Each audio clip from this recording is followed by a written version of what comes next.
Well,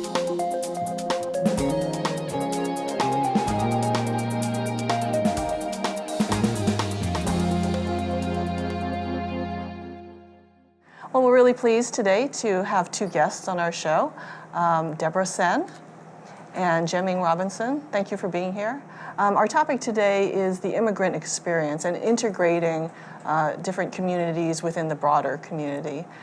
Debra and Jieming represent the Chinese immigrant community and are hosting a wonderful event this Sunday, a Chinese New Year celebration. And we'll talk about the details of that a little bit later. It's going to be at Mitchell Park Library, and it's not just for the Chinese community, it's for the broader community, so there can be some meeting, mingling, and getting to know each other. Thank you for being here. I really appreciate it. We're going to cover a number of different topics today. And I think one of the things that I wanted to just get started with was your backgrounds, just in brief. You both came to the United States for graduate school, is that correct? Yeah. Yes. And Debra in life sciences? Yeah, life sciences. Again, first, thank you very much for inviting us. And I came to United States in 1986. It's like, it's 30 years by this year. I just can't believe that.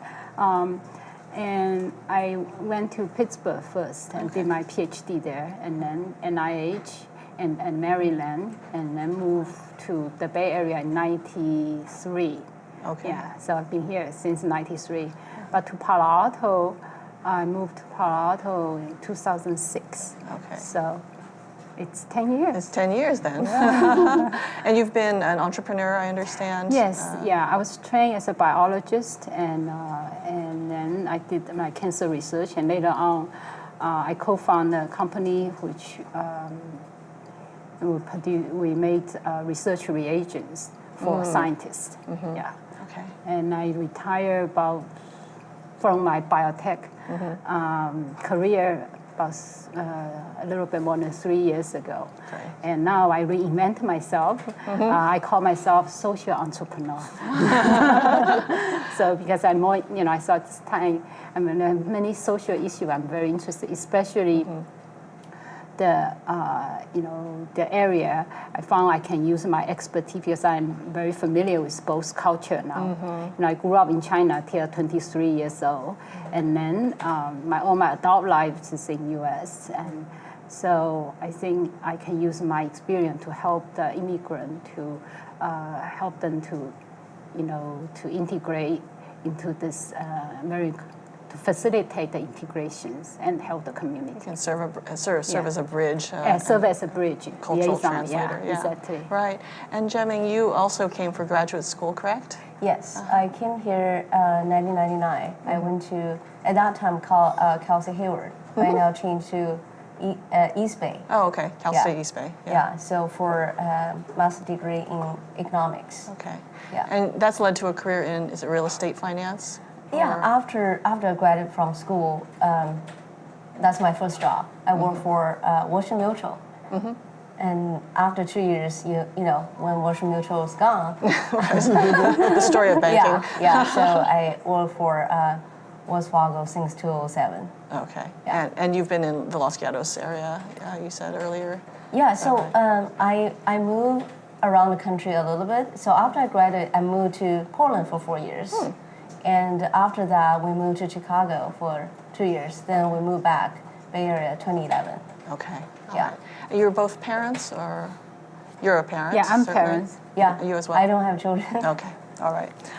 So the immigrant experience, I think, and specifically in terms of the Chinese, goes back more than a century. I know my family came over earliest in the 1800s.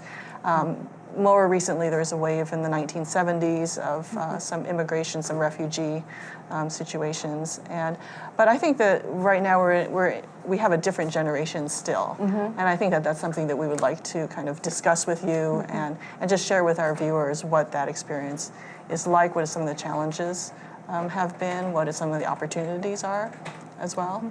So the current immigrant in the Silicon Valley, this is a quite different group from the traditional immigrant, China, going to the U.S. You see in Chinatown. Yeah. And these groups started probably 30 years ago, came here. These are for school education. They are all professional. Okay. And then the recent few years, there's another wave, a group of people. Those are more like Chinese they immigrate here as an investor, more through investment. Okay, Obama has this policy that to accelerate, to attract capital coming to this country for investment. Say anybody who they can apply to immigrate through investment. So you may invest in metropolitan area $1 million, and then your family can get green card. And then if they invest in rural area, $500,000. Okay, but of course they had to create 10 jobs in the 2 years period. So there's a group of Chinese, wealthy Chinese, who made money in China. They immigrate here. So Palo Alto, we got a good number of people like that. Yeah. Could you speak a little bit about what kind of businesses or enterprises are they engaged in China? Mostly these are successful business people. It's all kind. Yeah, it's all kind. Yeah. Okay, so as opposed to, let's say, just tech entrepreneurs or something like that? No. These are mostly real estate and or doing, just commodity business. Yeah.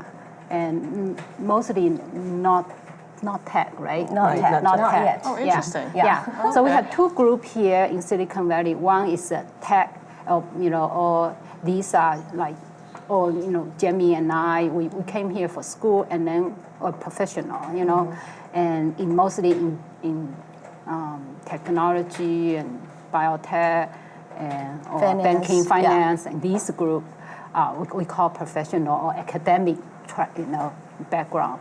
And then the other group is business kind of investment. Come here through investment. You can investment immigrant, something like that. Yeah. Yes. Are those who are coming over for investment purposes living then in two countries? Are they going back and forth, or are they more rooted in one versus the other country? I feel the wife and children is here. The husband's not here. Okay. That's what I feel. But I don't know the numbers. Yeah, but the I feel like sure. only the wife and the children.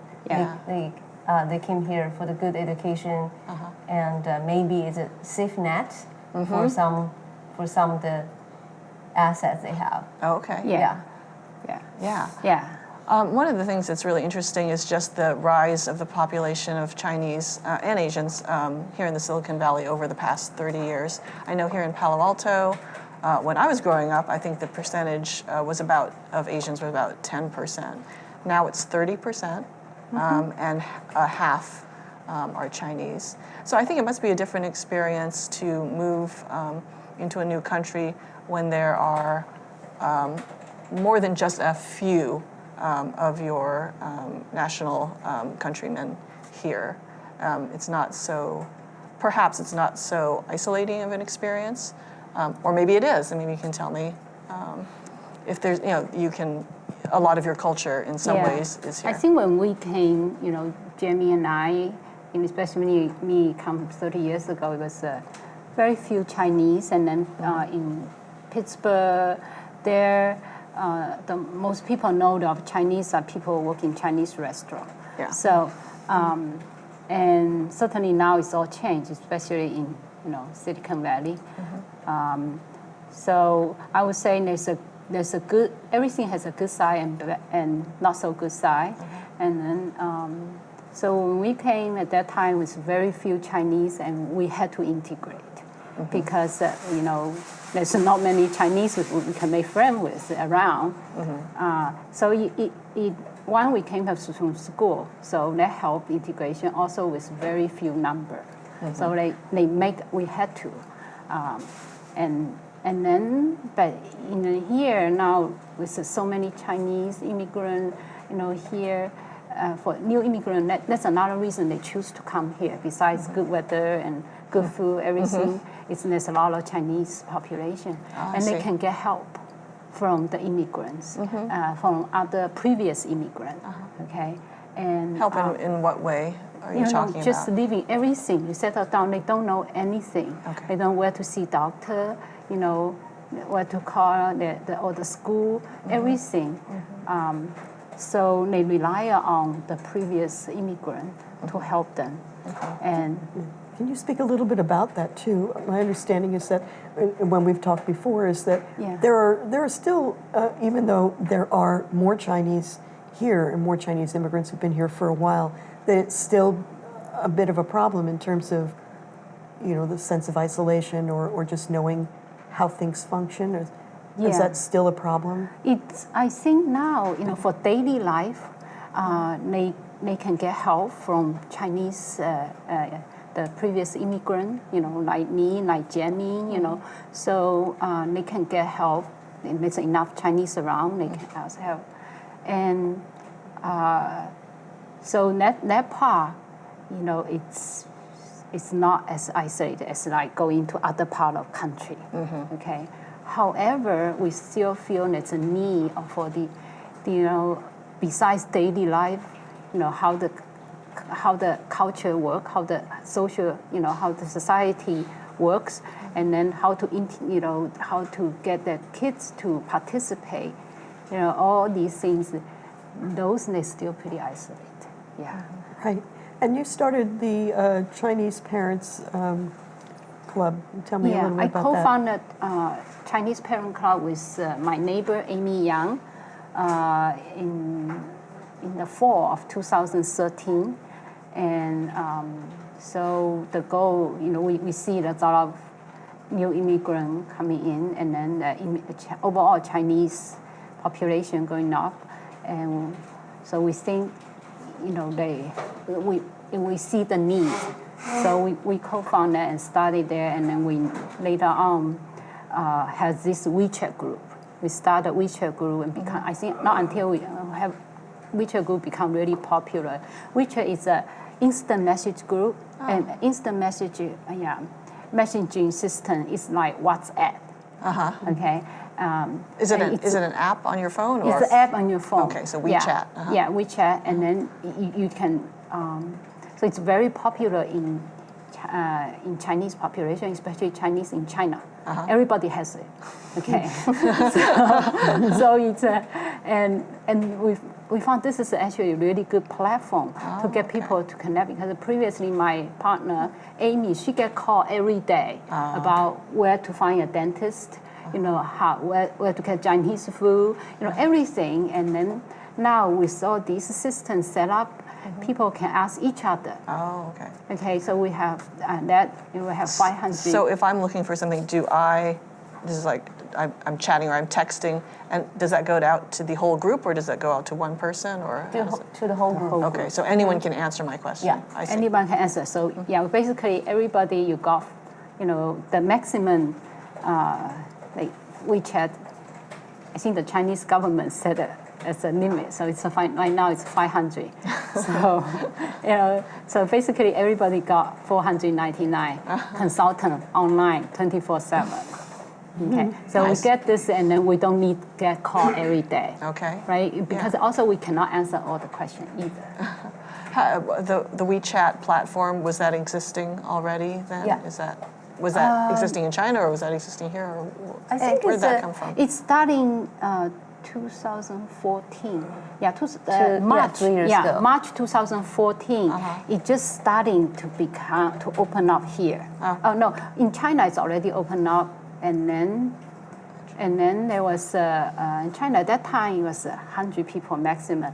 We actually, being in Palo Alto is such a wonderful thing. Is I met somebody on the street, who came from China, Beijing, and then we became good friends. And then he is a good friend of WeChat CEO. Oh, okay. And then we get him to tell us CEO to open up a special 300 people group for us. Oh, okay. Because we know 100 is not enough. Yeah. So we started there, but now later they added to everybody to 500. Yeah. Okay. Yeah, so for the isolation, I think California is a good place for special Silicon Valley. It's a good place for Asian people, but for others stay. Like I live in Oregon, Portland, That's and right. Chicago. In other places, I think the isolation you feel even more. So here, besides the WeChat, do you find that there's other either community resources that people turn to for help with, whether it's daily life or just trying to figure out what is going on in the community that they're looking for? What I feel is, so the generation, if they come here early, the English, the level, is just okay. Some people, they didn't speak any English at all. For those people, if you ask them to turn around to those kind of sources, it's very difficult for them. Language barrier. Yes. Okay. And for newer generation, for example, the people who are less than 30 years old, those generation, the English is much better. And some English is perfect. So younger the the English is much better. But for the older generation, so I think it's more difficult for them to turn around, ask for help, use English. Yeah, I could see that. So, so isolation, definitely, as Jieming said, the English determine how isolated we are. The better language, and they can really communicate with outside world better. However, there's another level of isolation is the social and culture part. Even the people who are very fluent in English, we find most of our friends still Chinese. Immigrant, we share the similar experience. Just like everybody, you tend to social with somebody, you have a very similar upbringing with you. Okay, so therefore, that's another thing I brought up to Sue and hoping the media can do something. Is what we like is we would like to propose like every immigrant. They will also try to go out of their comfort zone to make one American friend every year. And then an American will make one immigrant friend. Okay, so that my friends it's not limited to just say hi. It's the one who you bring to your social activity. Oh, okay. Get the social circle. And so you had that experience yourself, didn't you? Yeah, I was very lucky that when my son started elementary school, so his best friend's parents, they liked me, and then the mom who took me into her social circle. So and then I become friend of group of American. I still social even now. Every month. So and it gave me the confidence and experience, to interact with American. So now I'm using this to help my community. So, but I think it takes two. So somebody. I think most of us we would like to, but it needs somebody being open and bring you into their social circle. How do you think that Americans can? Do you think there's particular reasons why Americans are not reaching out to the Chinese immigrant population, and how can we go about, doing that outreach? I think the easiest way is just you find something you like. Okay, there's so many immigrants. We're not forcing people to. We're not assigning. Right. And we open up this kind of event, right? It's for you to meet people, and you got to have somebody you click, right? Yeah. And then you just bring her become, as your friend circle, and when you have social and bring them in, because otherwise. We still, that part of isolation is like we social with the immigrant, social with immigrant. It's hard to be really kind of integrated, and so I think that's really important. It's just like make one, okay? So, and I was thinking the world, like if everybody make one, it's like, okay, it's integrated, Right. How about you, Jieming?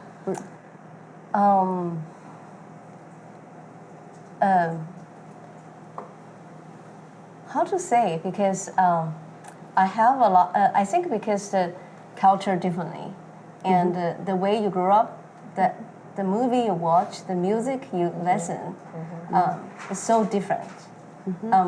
I have because I go through school, and I join, and my husband goes to school as well. So I join my husband's school circle as well.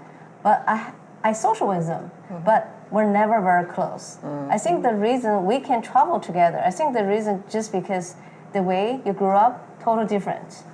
The movie star you mentioned, the music you're talking about, if you didn't grow up that way, I think it's difficult become like a soulmate, girlfriend, those kind of difficult. Yeah. I do social with American, but just I'm not their best friend.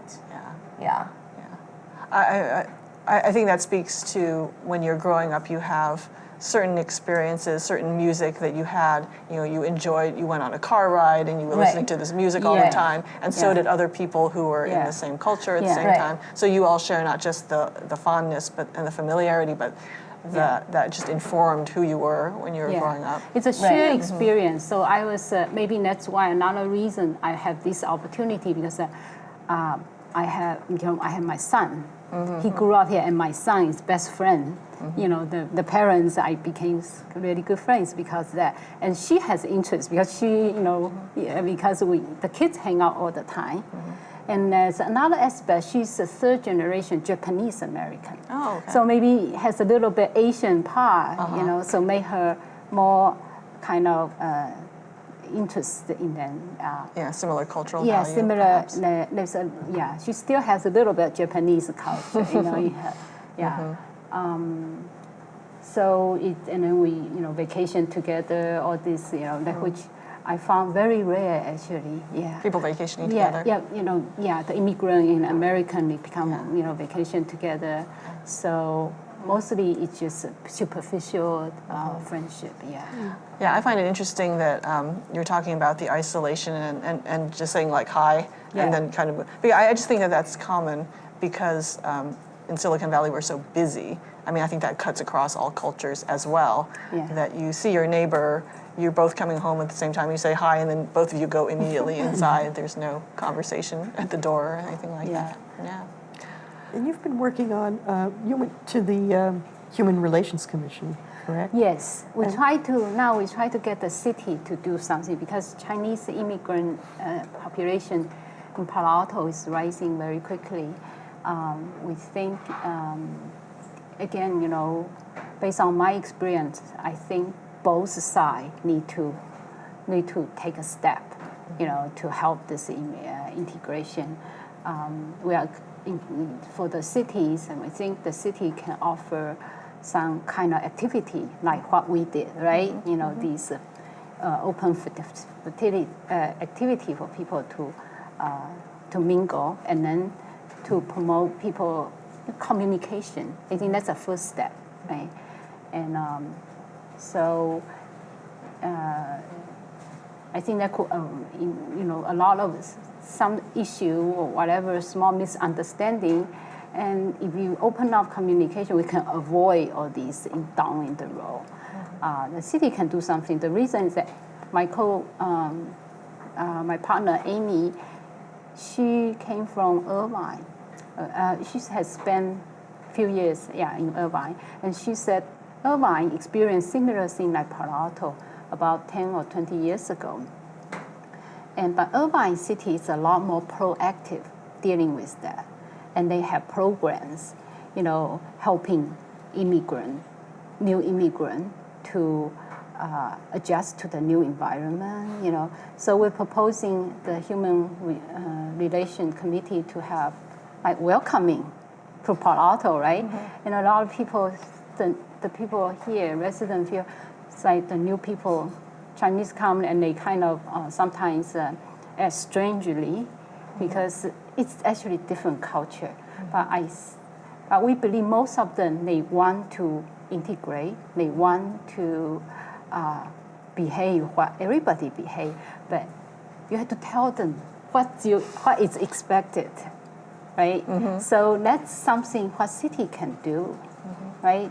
Just for all immigrants that welcoming, and you tell them, a little, about the city resources, and then tell them what's a great tradition Palo Alto has, what's American, culture and custom and etiquette, whatever. So it will help them, yeah. So I think the city should do something, and then we are now trying to do, we're hosting 2 activities. If city can host a couple activities too. So every quarter we have some activity connecting the community. Yeah. I did want to touch upon a couple of different issues that have been occurring in Palo Alto that maybe there's been some tension around, just to bring them out into the open to discuss and to get some of your thoughts on. One certainly is everybody's talking about Chinese buyers of real estate here. People are investing in houses. Some people are concerned that the investors aren't actually living in the houses. They're just buying it and kind of saving it for later, for maybe when their child is old enough to attend. I think of Palo Alto, most people is living, you're probably talking about Essendon. That's a different level, right? Yeah. Essendon? Because most people buying Palo Alto house that live there. I only heard like people super rich, they bought Essendon's house. In Atherton. Yeah, they leave it empty. Yeah. Do you see any? Well, we know a couple, and I didn't hear a couple who has a house empty right now, but they are planning to rebuild, but I think it's still a small number, and a very small number. Most of them, they do like to live there. Yeah, it's a small number of who, it's called ghost house. Ghost, right? Yeah, the ghost house. Yeah. Yeah. Has this topic come up within your own social circles, or have you heard about it? People wondering about what is this influx of Chinese investment in Palo Alto at all? I think overall, the people aware of there a big number of Chinese buyers and buy-in, and I did hear my neighbors, my American neighbor, they are my neighbor or some other my friends who has a Chinese neighbor, was telling me what I'm going to do, and they don't want to speak English, Oh, okay. So yeah, they are uncomfortable, and then and my brother-in-law, sister-in-law have brought out, they say they did not see as many Chinese parents volunteer in school. So that's one of the reasons we're doing the cultural, culture thing.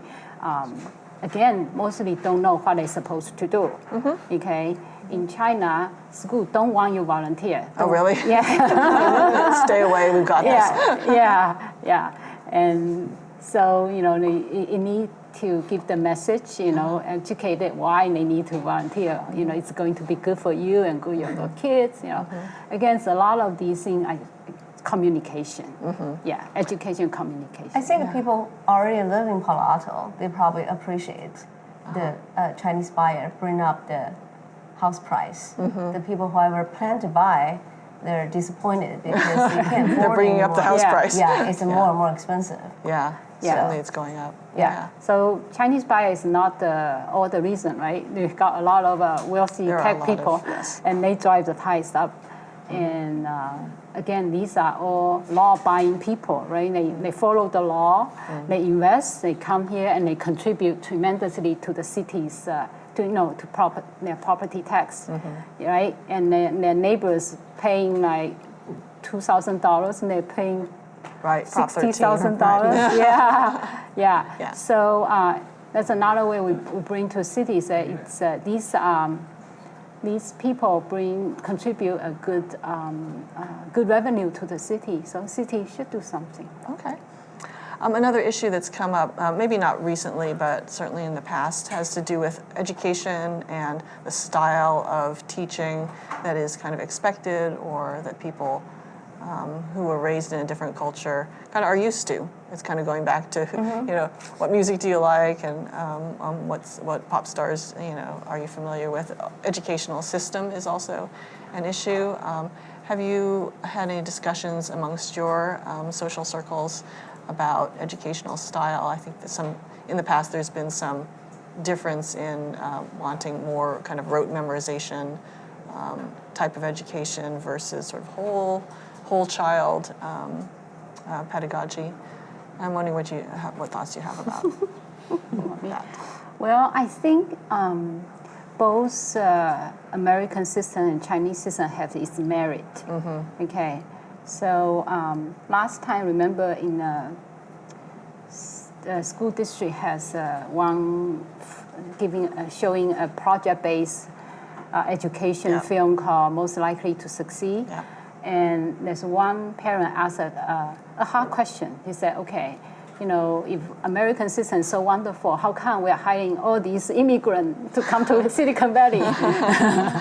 So they did not answer that question. But that's a good question, So therefore, I think the Chinese or, Chinese Indian, they are all this Oriental, the education system has its merit. They build good foundation. But American system has its merit too, because it gave people, teach them how to be creative, how to in more problem solving that track. So I think that both, it had to be, a lot of times the middle ground is the place it should be. Yeah, I agree, because so most of my friends still use the older way to teach their children, but in an American environment. Okay. Like they have after-school programs, right? And I didn't see a lot of after-school program that popular in non-Asian parents populations. So Interesting. I feel really depend on one side, depend on the children. But when children was young, they don't know what to do, right? Yeah. So I watch one.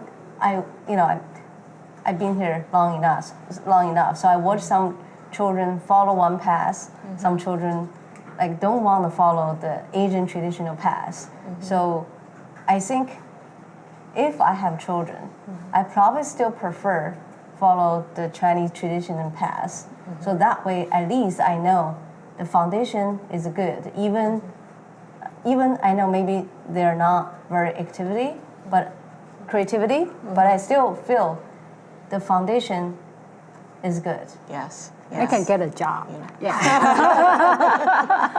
Yeah, they can get a job. Well, in a way, I think that, build foundation, strong foundation is still important, but certainly foster curiosity and creativity. Yeah.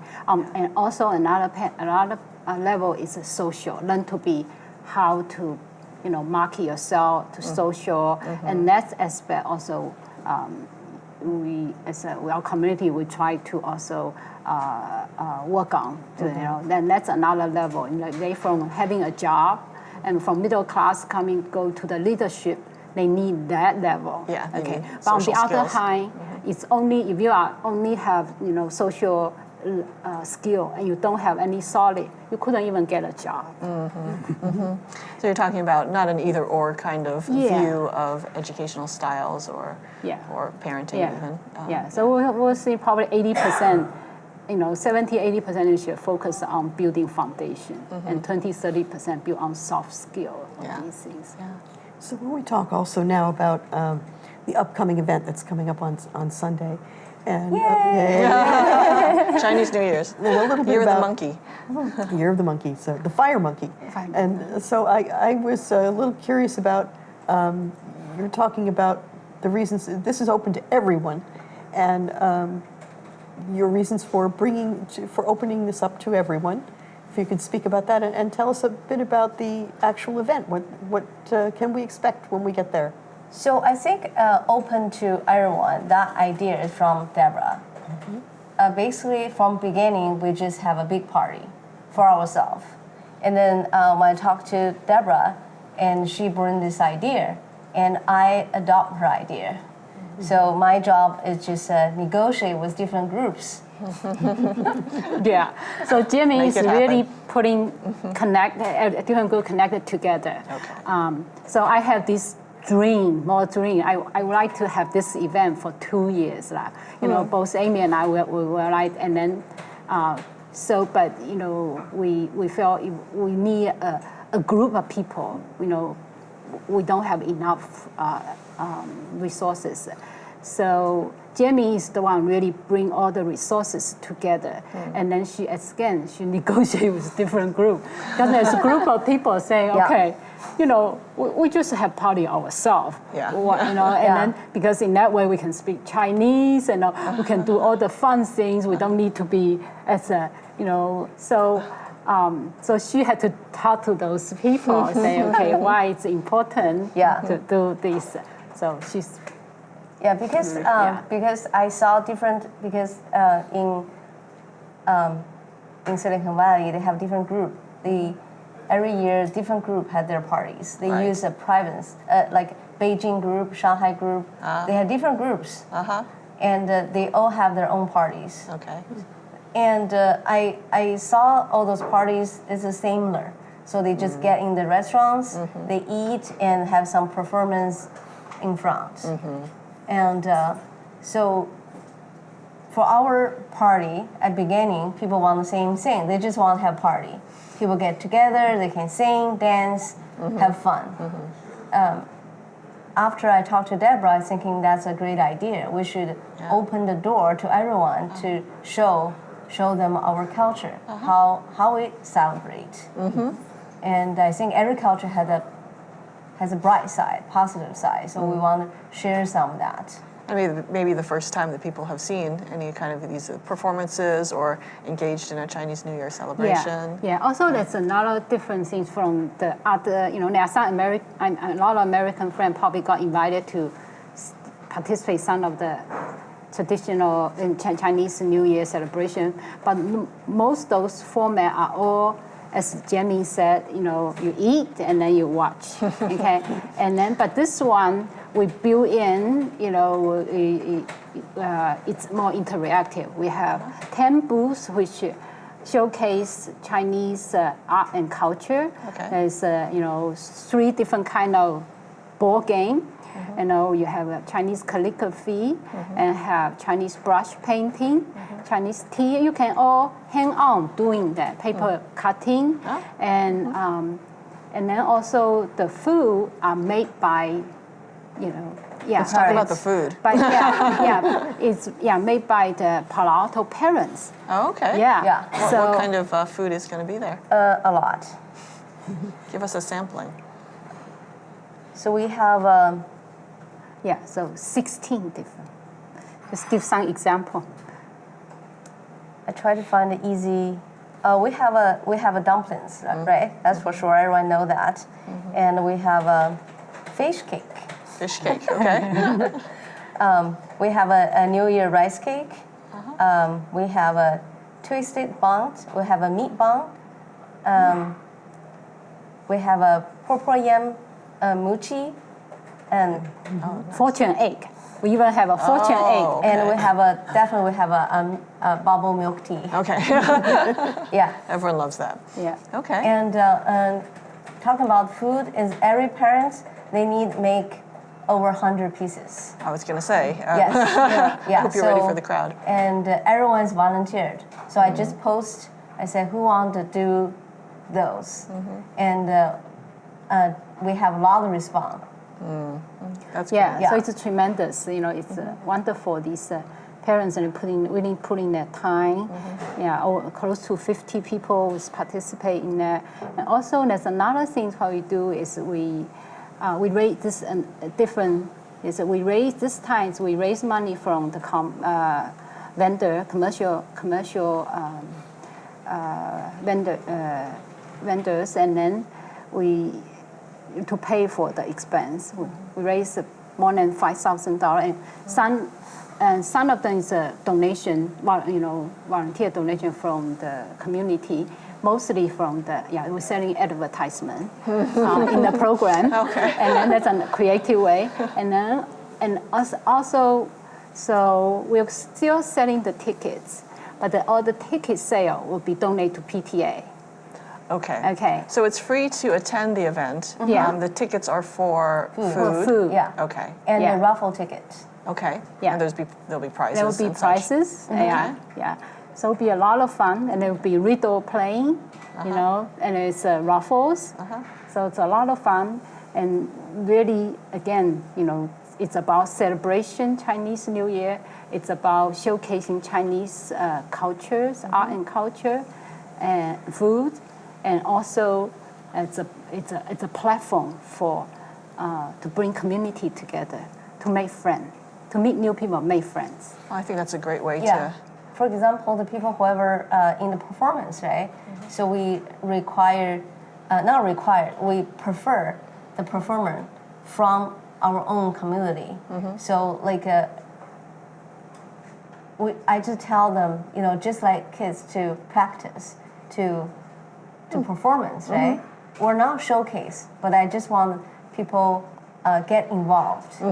And we have so many people want to do a performance. We need to do the competition first, and one or two times. You chose the best. We need to choose the okay ones. It's not everyone can go there to sing, even the kids.